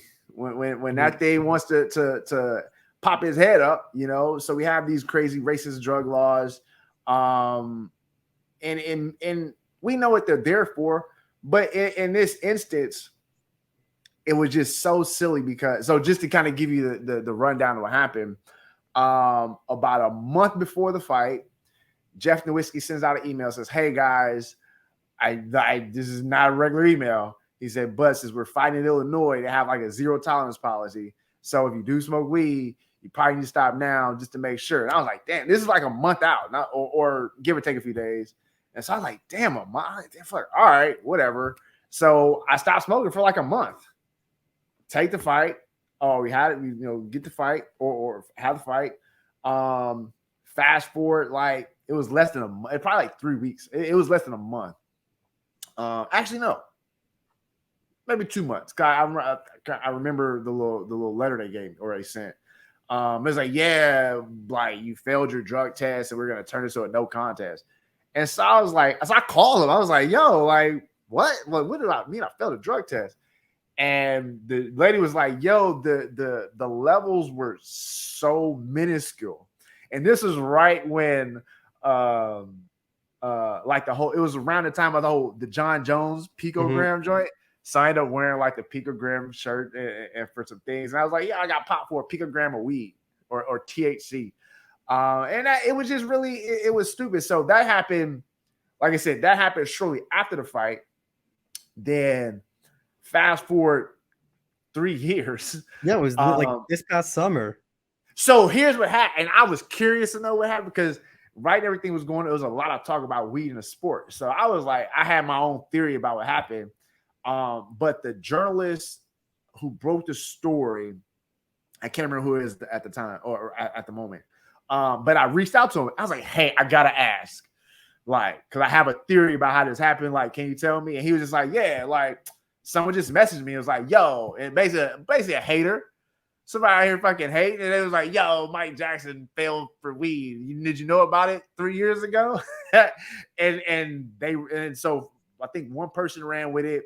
Then all the big journal like MMA Junkie and all these other guys, they reached out and it was like, yo, is this true? I was like, yeah, it's true. I was like, they're like these fucking haters, bro. There's haters everywhere. But like I said, it was just it was more so a minor inconvenience. If I'm gonna be honest with you, I don't care. I mean, yeah, I lost because they didn't find me. The only downside to this is that on the upcoming fight, I'm gonna get the same pay for the Punk fight. Like that's really so I lose a little my level up check. But all right, I'm gonna make that back. Fucking NFTs and trading Bitcoin or some shit. You know, like it's a few hundred. And to be honest, like that's probably I don't even think is no more than like $2,000 that I'm missing out on. I'm like, all right, that's cool.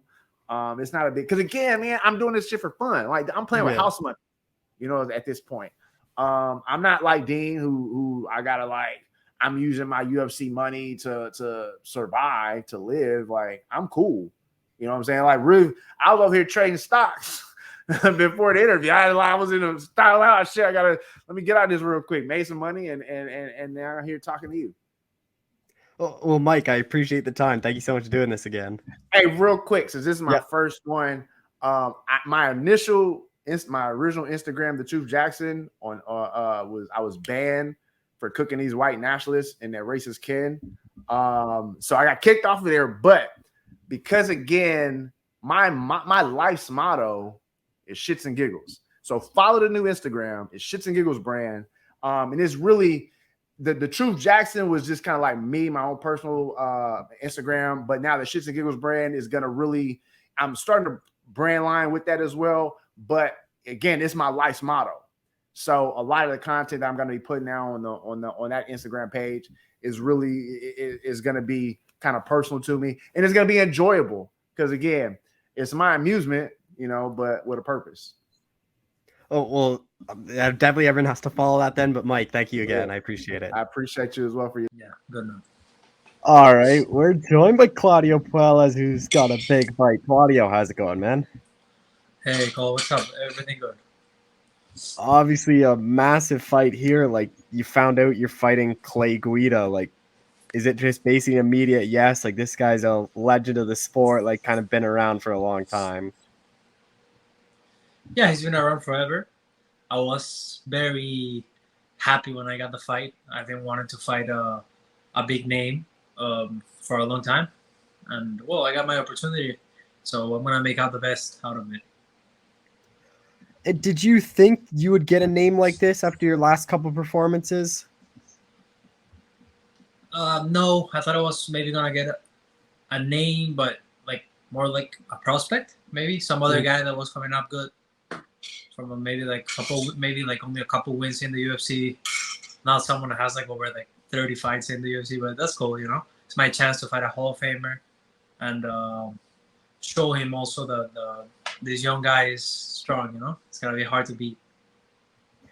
What you make of his last performance? Because obviously Leo Santos looked like he was going to have him out, and then Clay Guida like overcomes it all and then gets that second round finish.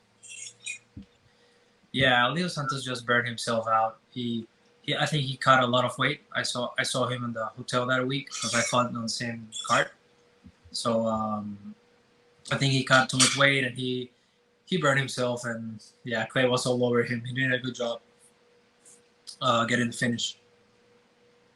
And is that something you can take away from? Is like if you have Clay hurt, you can't like because Clay's a guy that can survive a lot. Like, is that something you can notice where you can't like go full out, or is that something you're not even worried about? Well, I've trained a lot on my conditioning because I know he only has like 1 year from start to finish. So I've made sure like throughout my camp I've been very well conditioned.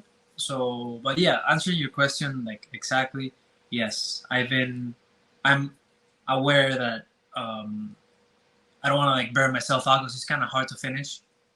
But I'm in very good shape at the same time, so I don't mind going for the finish and I'm getting tired.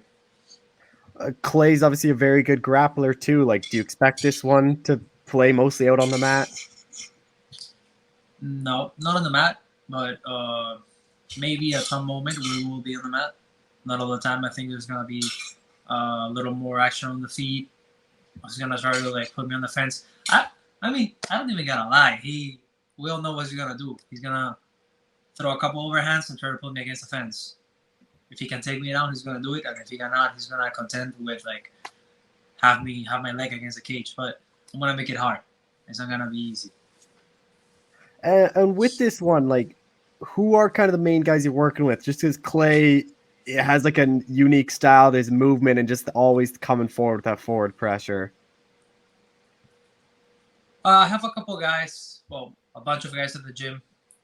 Some of my partners that are trying to mimic him a little bit is like Jared Gordon. He's pretty good, and I'm also working with one of my coaches, Nick Lentz. He's been around. He was in the UFC for a long time, and he's very good grappler as well. A lot more technical than Nick, than Clay. But yeah, they've been helping me out a lot. All the coaches as well. But I think I kind of try to like think they're like Clay when I spar with them. How do you kind of see it playing out? Because your last fight, you obviously submitted Chris, which a lot of people were surprised by, and like a lot of the time you get finishes, but Clay's a pretty durable guy. Yeah, I mean, I might finish him or I might not. It might go to decision. I wouldn't be surprised if it goes like all 3 rounds. But I see myself on top. You know, after the 3 rounds, I see myself go on top. He's gonna feel I'm strong, and he's gonna feel it's hard to get me down. He's gonna. I don't know. I think he's gonna be in for a rough night. And do you think your striking is underrated too? Because like to me, when people bring you up, they always just say, "Oh, he's a really good grappler." But I think your striking is very good, and it doesn't get talked about enough. Yeah, it's good. It's gonna be underrated until I catch somebody with a head kick and knock him out. Yeah. Every fight, we're gonna see a little more.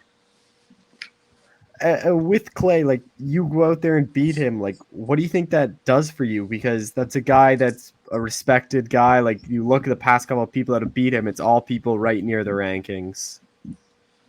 Yeah, I gotta make the rankings after this for sure. If I don't, I'll be surprised. And like, do you plan to call anyone out then, or is it just whoever the UFC gives you? Because after a win like this, like you could really call your shot. We'll see. We'll see in the octagon post-fight interview. Yes. But is this the win you think that's really going to start getting you more hyped up and like people knowing who you are? Yes, 100%. After that, like they asked me the same for last fight. Like if I win, like what I thought was gonna be next. I thought maybe if I finish him, maybe they give me like a top 15. They did not, but they gave me this awesome fight. So I can't say I'm not happy. I'm still happy with his fight. He's a guy that's been around. I've seen him fight for a long time. yeah, he's been in this sport forever. He's fought everyone in the UFC. So I'm happy. I'm happy with the fight, and even if he's not ranked, he's still a great fight for me. And after this one, I gotta be ranked. I mean, they gotta give me a ranked opponent at least. I don't know. We'll see. You guys shared the card together last time. Like, did you ever see him on fight week? Yeah, I saw him. We shook hands. He's cool. He's a cool guy. I can't deny that. He looks like an awesome guy, and he's been around forever. So I got respect for that. And with Clay too, like I kind of mentioned earlier, that he likes to come forward and like he's always in it for 15 minutes. So is that something that you view him to working on? Is like you got to be ready to go right off that opening bell because he gets right in your face right away? Yeah, I'm ready. It's only 15 minutes. It's not that long.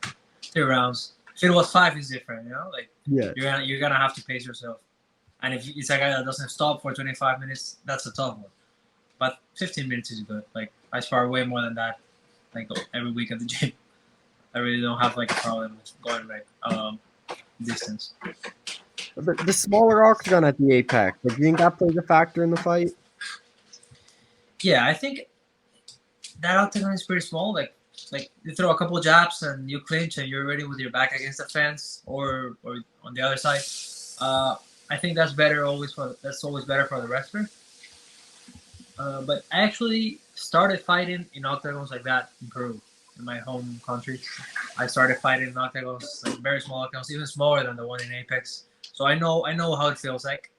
I've been like fighting like where I was the guy who was pushing the action, or where I was fighting the wrestler who was pushing me. So I know how it feels to be on both sides and on small and big octagons. So it's nothing new. What is kind of the goal for you this year?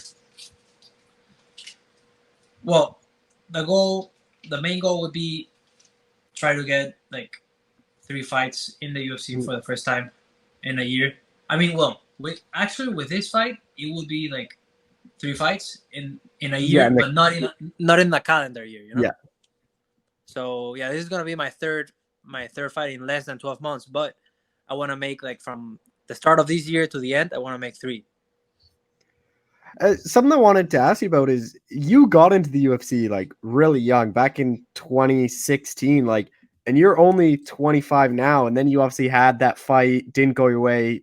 You were off for a bit. Then you had another one. Like, were those layoffs something you did on purpose to kind of take time off, or is that something that was forced for you? I got a couple surgeries in the middle of those, so I was out for injury twice, and then I had a third layoff, but it was not my fault. It was like the pandemic hit, and I was stuck in Peru, and I couldn't leave. I couldn't leave the country. I wanted to fight so bad because I was coming off a win in September 2019 in Mexico City, and then I wanted to keep it going. You know, I was healthy, I was training, I had just opened a gym in Peru. Like I had a good momentum going.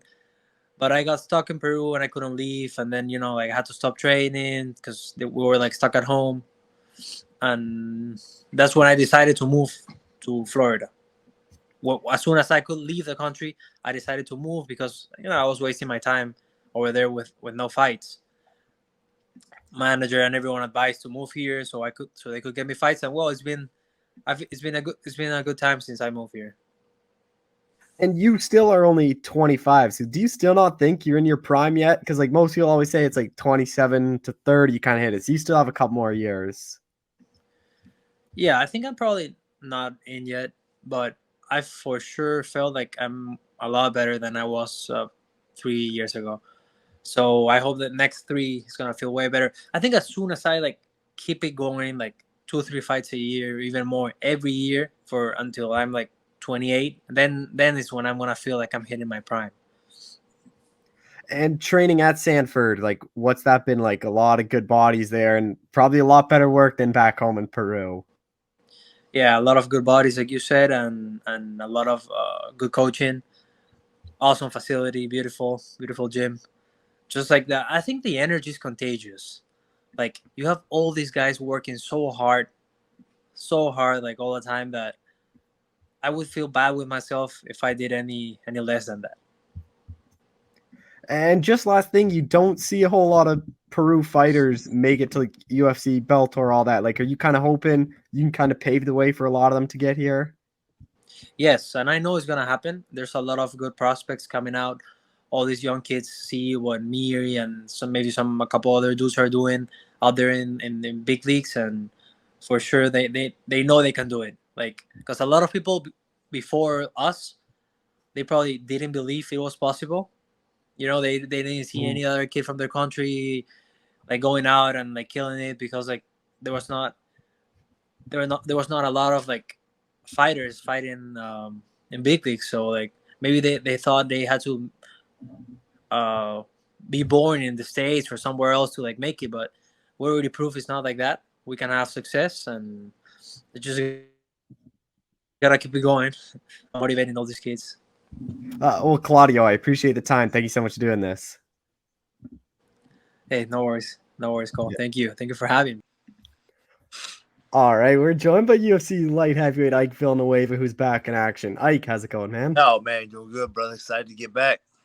Yeah, that's obviously back in there. Like, were you surprised you are getting another fight? Because I remember talking to you before the Nick fight, and you kind of thought this was do or die for you to stay in the UFC. Yeah, man.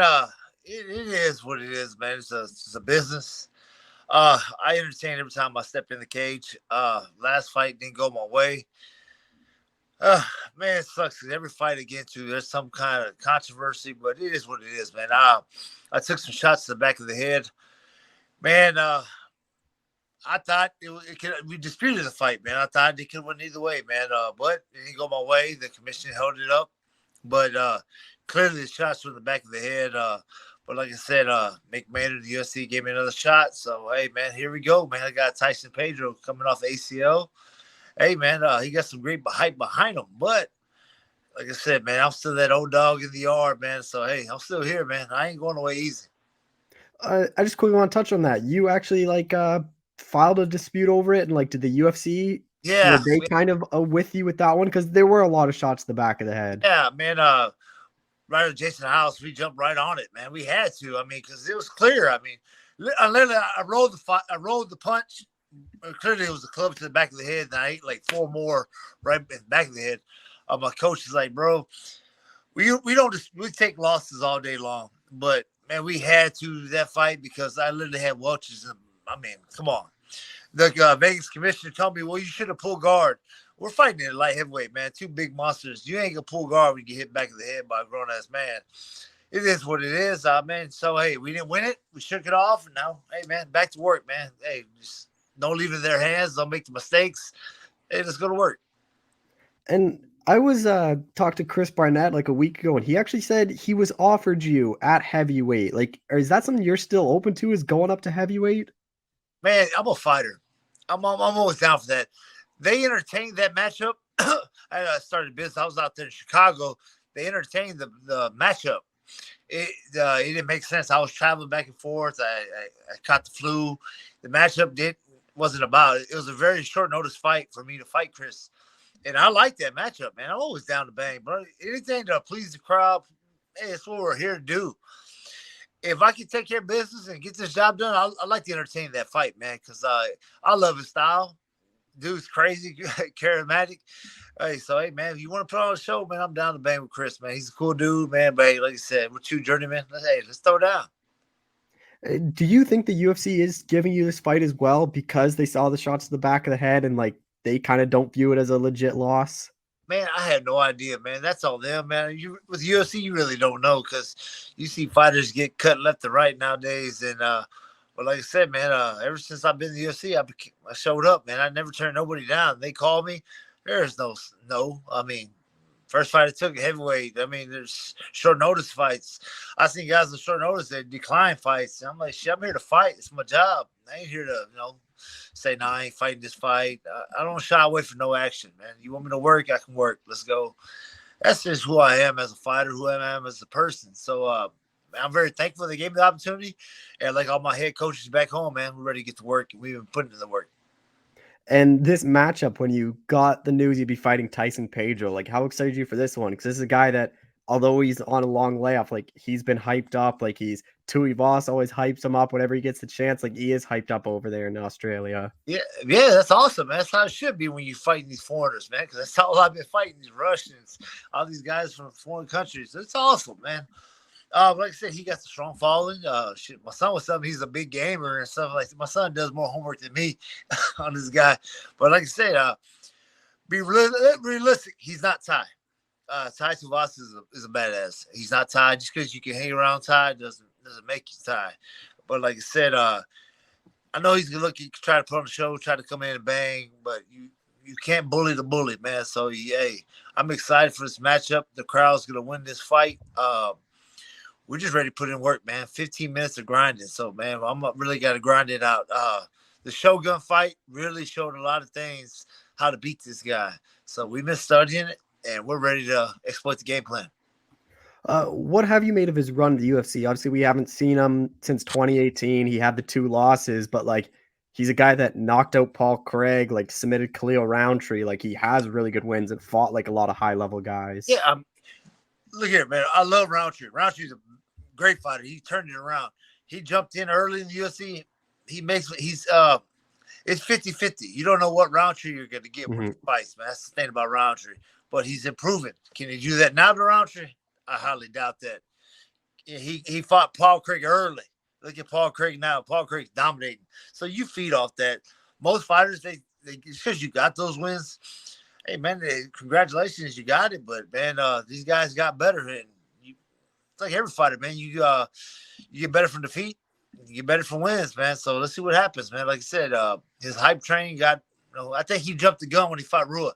He thought he was going to run through the old gun. And the old gun, man, he did some damage that fight. Yeah, that was the same card. Like, Tuivasa got that Dos Santos fight, and I think they wanted both those guys to obviously knock out the old guys, and the old guys got it done. Yeah, that's crazy, man. Because hey, don't get it twisted, man. Us old dogs, we can throw down, man. So I'm excited. Hey, do you want to think that about me, man? I got some action left in the tank, man. So I'm excited for it. How do you kind of prepare for Tyson? Just because we haven't seen him since December 2018, like, and you don't really know what he's been working on or how he's going to look. I'm an athlete, man. I played sports my whole life. Coming back from the ACL surgery, I mean, yeah, you sparring, training, you can take care of that.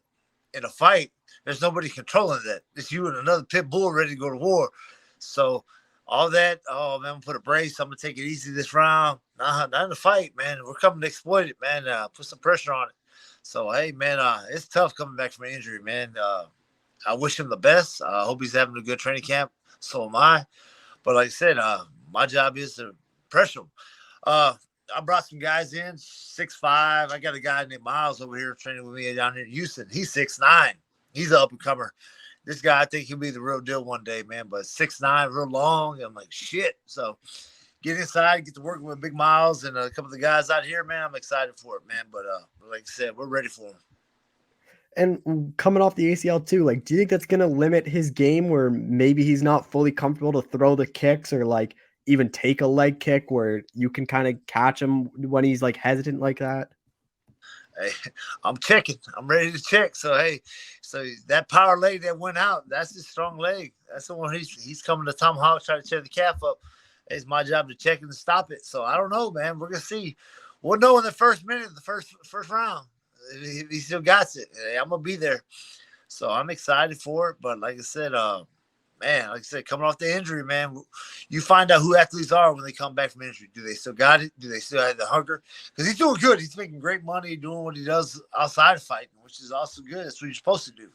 I do the same. So we'll find out, man. I'm ready for it. Do you think Tyson's gonna come in with like kind of a false sense of confidence just because he can like look at your record? And similar to what it was like with Shogun, where it's just one of these old guys and like he's expected to win, expected to kind of just go through you. You know, that's what kind of sucks being in his shoes.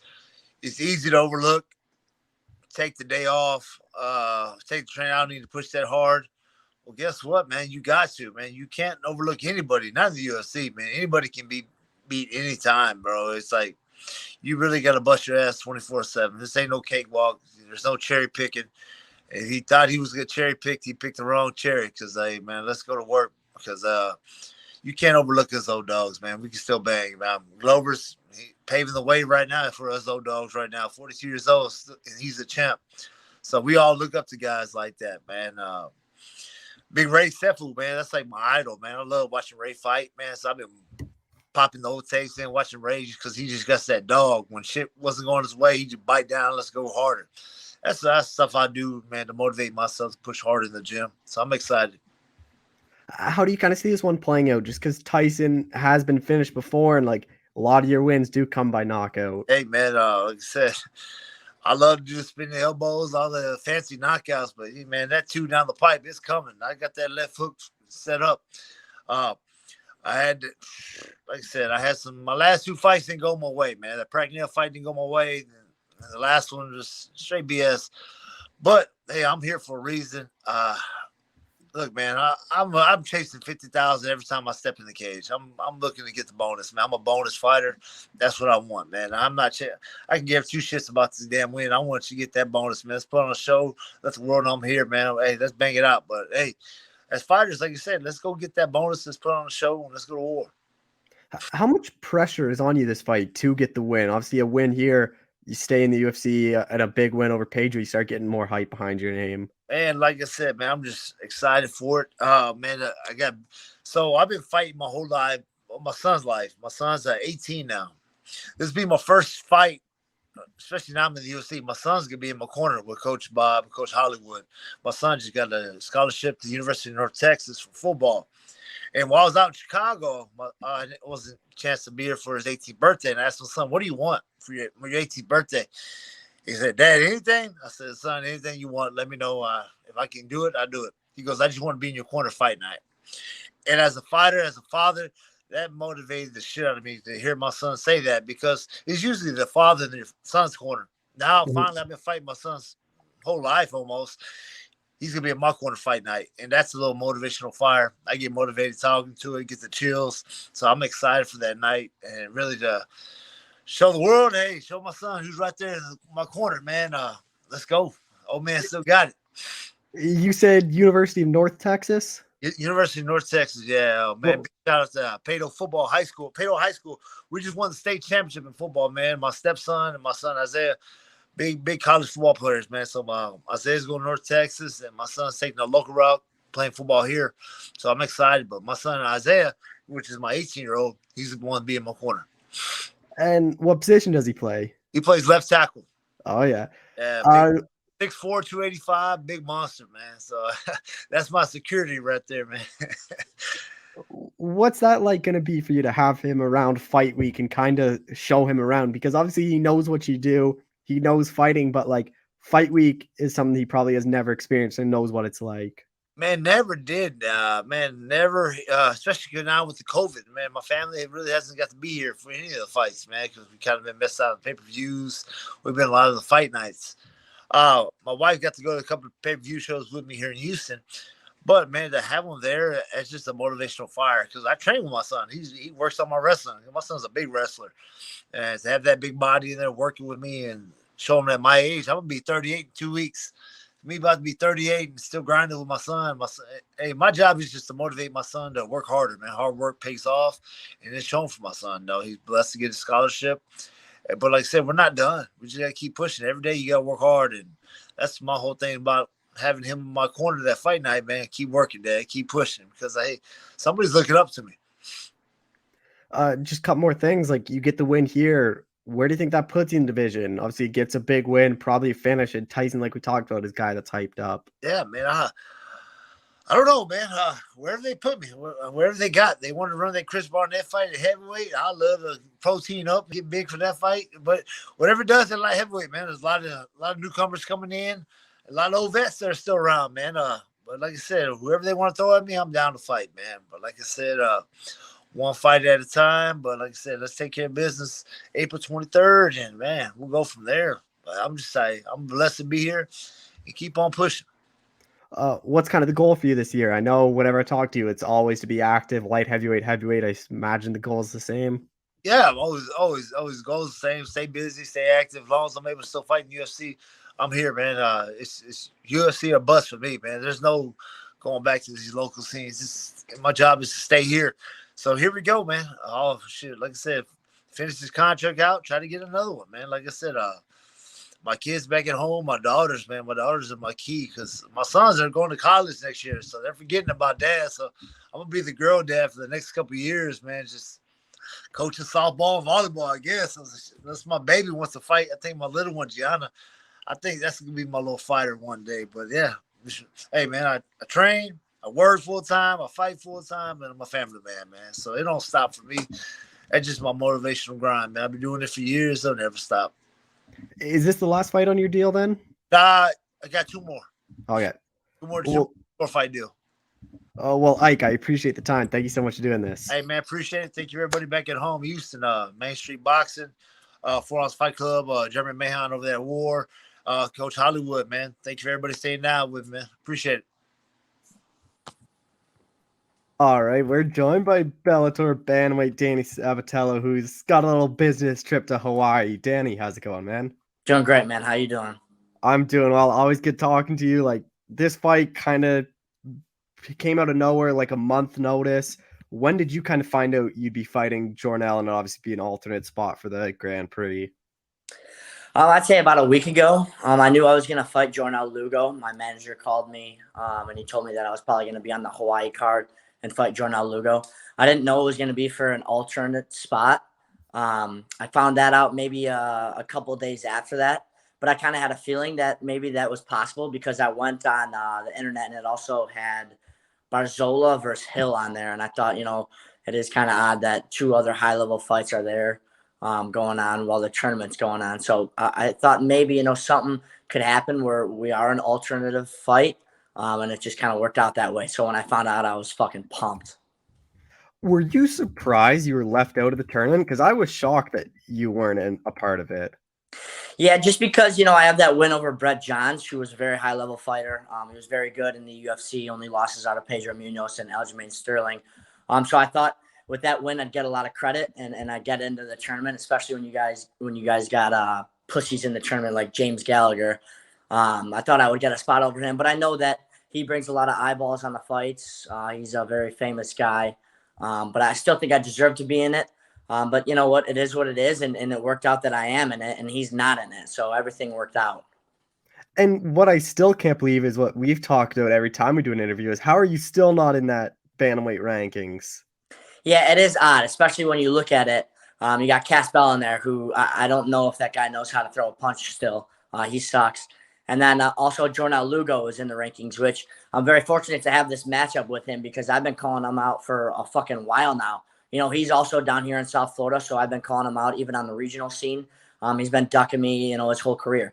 So he's also a guy that's ranked in Bellator, and it's going to be good because I get to beat the shit out of him in here in like maybe 4 weeks-ish. And I actually think your side of the bracket, like you get a pretty favorable like bracket because I think like you fight, you beat Lugo, like you fight Leandro Higo, who to me is probably like if you were to seed them all, like I think he'd be right near the bottom. And then you win that, and then you get the title fight, the winner. So like you could have the interim belt in like 3 fights from now. Yeah, absolutely. First and foremost, it's one fight at a time. I got Jordan Lugo in 4 weeks, so I try not to look past it. But, when you're up at night and you're so excited, you just kind of look at the bracket. So I did see that the winner of this will have Higo. And I think that's also another great matchup for me. I know he's good at jiu-jitsu, but, he's kind of a mental head case. I think I could mentally break him even before the fight. I know he's missed weight a couple times. So, that just kind of shows me that he's like undisciplined and he's not mentally tough. I bet he does miss weight again for our fight, because this is championship weight. We're not making 136. This isn't a normal fight. All these fighters have to make 135 scratch championship weight. So I anticipate him, having a hard cut again, being a little pussy again and missing weight. And I think I'm going to starch him. I think it's a great matchup for me. I don't think he's too good on the feet. My hands are better than him. My kicks are better than him. Takedowns are better than him. The only way he beats me is if he just catches me in a submission. But, it's not going to happen, and I'm going to break that guy. And Jordan Lugo, like, what have you made of his Bellator run? Like, his last fight against Brian Moore was like a super close one. He was supposed to kind of just go in there and like demolish him, and didn't turn out that way. And then other than that, like he doesn't really have any of those notable guys. Like I guess Keith Lee or Cass Bell would be those kind of 2 notable guys he's beat. Yeah, I think he just sucks. His resume isn't very good. I actually thought he was going to lose to Brian Moore But it turns out Brian Moore isn't very good, and he's not as good as I thought. But yeah, I watched that fight in Ireland between Brian Moore and Jornal Lugo, and yeah, it just wasn't a good fight. I just don't think very highly of Jornal Lugo. I think he doesn't really have a good skill set. I think that's a guy also I can break. In that fight against Brian Moore in the third round, he started gassing a little bit, and Brian was turning it up a notch. So I think if I keep the pace high, I'm just mentally going to break him, and I'm not going to let off the gas. He's also a guy that's a little bit talk trash about me, said he doesn't know who I am. Yeah, okay, fucking, yeah, give me a break. He knows exactly who I am. And I am very excited to break this guy. I don't like any opponent that I go in there with the cage with. But this one specifically is going to be fun to me because I really do not like Jornal Lugo. How do you kind of see it going out? Because like a lot of people want that first round finish, but for you, like, even though your past two have been decisions, like I feel like that's worse on the opponent than getting out of there in the first round because they just go through 15 minutes just getting beat up and there's nothing they can do rather than they just tap in the first round. They just go, oh, I got caught. Maybe if we run it back, something would change. But they just know it's like 15 minutes and you are the better fighter. Yeah, absolutely. That's kind of been my mindset this whole fight career. Is just kind of to dominate these guys. I think a lot of times in these fights, somebody can always catch somebody. You could catch somebody in a guillotine or any type of submission. You can catch somebody on the feet, throwing hands or throwing up a kick or something. But if you dominate a guy and win a unanimous decision or maybe submit him or finish him in the third, it just shows who the real better fighter is. And I think that's more scary for the opponent. I'm not worried about, just getting caught or something. But actually torturing somebody for 15 minutes is a very scary thought. And that's what I plan on doing to all these guys. I don't want to give these guys the easy route. I don't want to go out there and just, he got an armbar in 30 seconds. And then they could go back online and talk trash and say that they got caught. I actually want to torture these guys. I'm going to go into this fight. I want to cut them open. I want to make them bleed. I want to see that. I want to see that blood on the canvas. And I want to torture them a little bit, because you don't forget that. Sometimes when you get knocked out, you don't really remember things. You don't see it coming, all that shit. But when you're torturing someone, dude, they don't forget it. And I don't want Jornal Lugo to ever forget this feeling of fighting Danny Sabatello. And with Jornal, like if you go out there and beat him, how you kind of say it is like, do you think that kind of reminds everyone how good you are? Just because you haven't fought in 11 months and it kind of puts everyone in that Grand Prix on notice that you're kind of in this now for real? Yeah, absolutely. It's very frustrating. I haven't fought in so long. But I think when people actually go look at my career and, see what I've done and how I've dominated people, they kind of get reminded. So I think this will be a reminder to not just the division, but kind of MMA fans.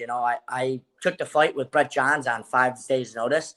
And that's a really high-level caliber guy, and I just absolutely dominated him. I dogged him, So when I do that to Jornal Lugo, who's maybe not the highest caliber of opponent, but the way I'm going to beat him is just going to show that how good my skill set is. So, yeah, after I dominate him, I think everybody's going to be like, you know what, this guy's a legit contender and is probably going to win the belt. And that's my goal here. My goal isn't to beat Jornal Lugo in a few weeks. My goal isn't to dominate him or any of that. My goal is to get that fucking belt wrapped around my waist whenever this tournament ends. And that's just what's going to happen. But, first things first, beat the shit out of Jornal Lugo. And that's all I'm thinking about right now. I want to get your thoughts on it because I thought it was a bit weird. Are you surprised they're putting the interim belt on the line in that first round between Stotts and Archuleta? Like, I thought that would be like the finals it would be for, just because it's weird. Because say like Stotts wins and then he gets hurt again. Like, are you doing a second interim belt? Like, that's why I was kind of confused they were doing it. Yeah, it's very tough. But, this whole thing is fucked up just because Sergio Pettis bitched out of this tournament. He said he had an injury. I don't really buy it. I know he was going against his former teammate, Stotts. And I think what happened was he realized that, Stotts always beats him in practice or something like that. And then as we get closer to the fight, he ducks out. So, if the champion, quote unquote champion, Sergio Pettis, wouldn't have backed out of this tournament, we wouldn't be in this predicament. It kind of does suck not having the champ in the tournament because this isn't for the belt, the championship belt. This is for the interim belt, which is just total bullshit. I know the winner of this tournament will probably face Sergio Pettis for the belt, but for him not to be in this tournament, it kind of fucks everything up. But yeah, I guess it is weird first round having the interim belt on it, but It doesn't matter. The end of the day, it's all about getting to that last fight and winning that last fight. And that last fight, it is for the championship. I don't care what anybody says. It doesn't matter if Sergio Pettis is in or not. The winner of this tournament is going to be the champion. And I guess the bonus now too is you get $1 million, which would be quite nice winning at the end of it. Yeah, absolutely. I'm not going to sit here and say the money isn't nice, because it's for sure nice. But, when you're a fighter like I am, it's all about the fight. I'd rather be a champion than win $1 million. There's a lot of millionaires out there. There's not really many world champions out there in MMA. So, the goal right now is, of course, to be, the best fighter on this planet. If I get $1 million while doing so, that's awesome. I could think of a zillion different things to spend with that money. But right now I'm just focused on being the baddest dude and beating the shit out of all these guys. Just a couple more things, like with it being a Grand Prix and like certain dates for all the fights, like is that something you're worried about or not worried about? Like you have to be mindful of in training in the fight, not to like overdo it, because like one injury, like you can just delay any fight, but here you'd have to pull out of the entire thing. Yeah, it's definitely tough, but that's just a bit of a dangerous strategy to go by. Wins in this fight game are so hard to come by, no matter who you're fighting, because anything can happen. This isn't basketball where, if you blow something, then it's a easy dunk for the other team, or if you miss a block, they gain an extra yard. If you're not on your A game, you can get submitted or head kicked or whatever and lose the fight just like that. So I think if you're going to play that game of, maybe take it a little easy and don't go too hard and worry about injuries, then you're just thinking too much and you're leaving yourself open to lose the fight. So the way I'm going to fight, I'm just going to fight as Danny Sabatello always does, very dangerous. It would be unfortunate for somebody to get hurt during these fights and can't move on. But, dude, you got to take it one fight at a time. This is a tournament, yes, but at the end of the day, you got to think of it one fight at a time. So in my mind, there's no tournament. It's just me versus Jornal Lugo on April 22nd in Honolulu, Hawaii. That's it. After that, who knows? You could get hurt walking to the grocery store. You could get hurt in practice. There's many ways you could get hurt. So you can't think about that in the fight. And, you're going into these fights hurt all the time. All these pussies that pull out of fights that say that they're hurt. Yeah, who the fuck isn't hurt? Everybody's hurt. Nobody has a perfect training camp where you don't get hurt. So even if I were to fight this fight, beat the shit out of Jornal and get a little bit banged up, who gives a shit? It doesn't matter. I'm going to go into the next fight. Hurt or not hurt, it doesn't matter. I'm going to dog all these guys. Just last thing, we'll do a little bracket. We'll see how you think it goes. Archuleta Stotts, who do you think wins that one? I think that's actually going to be a very exciting fight. Very fun stylistically. They're both pretty good. I do anticipate those two being one of the best in the division. I'm going to go Stotts, though. So then we obviously go, you beat Higo, or you beat Lugo, you think you beat Higo, so then it'd be you versus Stotts. How do you think you match up against him? I think I match up really good against him. I'm a little bit taller than him, so I can use my length on the feet. I don't think he has very good hands. I actually think he's slow, so I'm going to use my speed, and I'll beat him on the feet. And then, he says he's a wrestler, but I think his wrestling's fucking garbage. His wrestling sucks. So I think my wrestling's better than him. My grappling's better than him. My submissions are better than him. I think no way that guy beats me. So I think that's a good matchup for me. And I beat him, and I go to the finals. Other side, Mix Horiguchi. Who do you think wins that one? Kyoji Horiguchi, I don't think a lot of people know this, but he's at American Top Team, and he's been one of my main training partners ever since I got there. He actually cornered me for my first 4 professional fights. And he's very good. I think he beats the shit out of Mix. Mix isn't very good. I think he just has pretty good submissions. Him versus James Gallagher was a circus act. They just kept going for guillotines. They both suck. So I'm going to go Horiguchi. Is that something that, like, you guys have already talked about then, that you're probably going to have to fight each other in the finals, and, like, you already know what the plan is for that then?